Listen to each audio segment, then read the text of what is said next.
gurtay ma baseexato wallahi lacag badan ay nagu sheegtay istaalka inta leeg ilaa 500 kun $500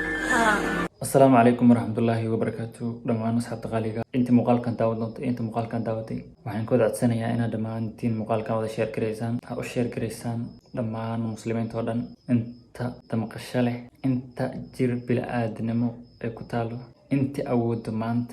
عدسيان وتو إن أي محل جري أي واحد جارتو أما كقبض وأنا هذه داونا واحد كقبان كرتها واحد نو كقبان كرتها هل شيء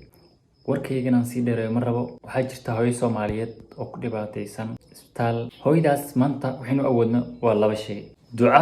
oo qof waliba oo halkan ku jira oo muuqaalkan arko uu awoodo aan hubo inuu ducayn karo inuu waxba ku qaadanaynin ilaahay oo caafi waxba ku qaadanaynin mid xigta oo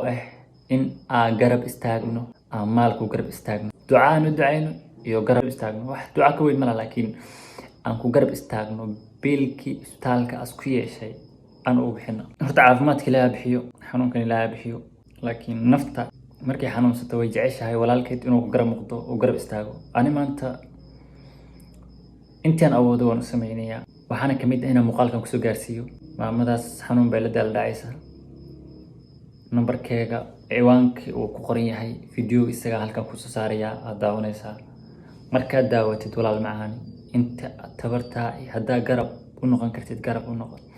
انت تبرتاي او دعان كرتيد ودعاي صلاة مركاد كرتيد سو حسوسو كدر صلاة دادا مغال كيدنا واكنا الى الداو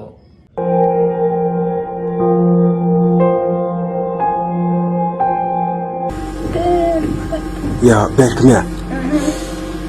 ma haysato ehel iyo qaraabo wax u gargaara isla markaana ku caawiya wixii isbitaalka lagu dabiibi lahaa hooyadani Soomaaliyeed waxa ay la dalaadhacaysaa xanuun aad u baan ma sheegan karto oo xanuunkeeda waxa ay ku leedahay beerka oo kaliya ayaa layga hayaa hadal kale ma karto fadhiga la jifkeeda hurdo mar hore ka gurtay ma baseexato wallahi lacag badan ay nagu sheegtay istaalka inta leeg ilaa 500 kun $500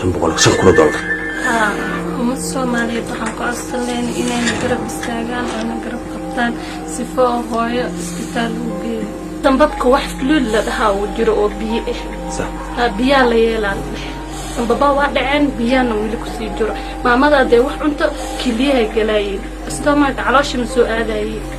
ummadda Soomaaliyeed ayay ka dalbanaysaa caawinaad iyo sidoo kale in loo soo gargaaro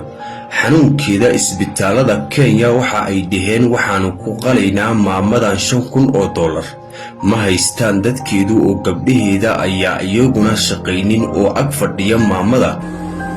07 waa lambar Kenya lambar Kenya waay okay korkasheed 07 22 95 9853 fadlan ku caawi waxa aad awoodo $1 iyo $2 iyo sidoo kale haddii aad u heli karto intaasi iyo wax ka sii badan lambarka shaashada saaran kala xiriir gabadha ay dhashay oo ag fadhida horta xanuunkeeda waxa dareemi kara qof walba hooyadiis ka xanuunsan tahay gabadhaas maanta iyada dareemi karta ama ninkii wax karada ama ka soo xanuunsaday qof waalidkiisa ayuu dareemi karo gabadhaas ciilan aan bixino inta tabarteena ilaahay baa wax caafiyo laakiin garabkeeda naqano muuqaalkan si share garay hadda si share garay sidoo walaal wax u dira aad muuqaalkan u tago waxay ku tahay ajir baraweyn si share garay Soomaali walba si share garay wa alaykum asalaam warahmatullahi wabarakatuh aan saawna adduunka walaal lugiya الله كرنك لي ولا للإمام